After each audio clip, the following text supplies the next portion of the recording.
Good morning guys. Meron akong interviewin ngayon. Siya po yung nagdi-day off siya pero lokal ang kanyang amo. Before wala siyang day off pero ngayon nagkaroon siya ng day off, binigyan siya ng day off. Ngayon nandito siya.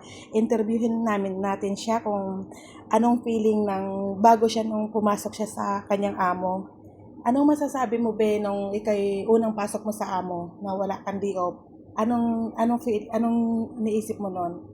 Okay naman yun. Pagka sinabi nilang walang day off, pagbutihin mo lang yung trabaho mo. Pagka nakita nilang hardworking ka, nasa kanila na yun, bibigyan kanila ng chance mag day off. Kaya hindi naman pare-parehas, palibas sa lokal, wala ng day off.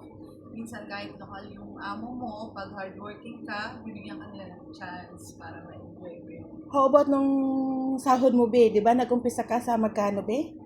Starting lang ako ng 1.6.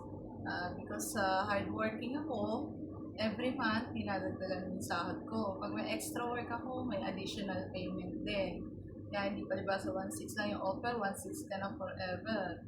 Pag hardworking ka, may extra payment. May additional sa salary. Ngayon, nasa 2,000 na ako. Ilang buwan ka na 4 months nga? pa lang. Ilang buwan ka na doon be? 4 months pa lang. 4 months pa lang siya. Tapos, every mo yung day off niya, Day off pa, 3 days na. 3 days na nakakatuwa. Di ba ang galing? Oo, Hindi talaga lahat. Ayan, legit kami dito guys. Ito, legit talaga Kaya kami. hindi palibas sa lokal. Tsaka wag muna mag-interest sa day off.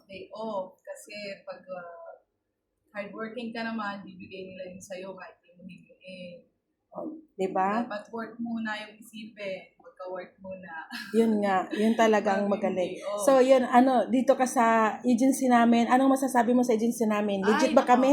Very good dito kay madam. Kaya kung gusto nyo ng okay, mag-stayan nyo, puntahan nyo dito kayo kay madam. Di ba? Kami dito sa accommodation namin, libre namin? Libre lahat. Hi ka. Kaya ka dito ako bumalik nung nag-day off ako. Bumalik ka dito ako nag-stay. Wala ka nag-iisipin pa. Masaya pa, di ba?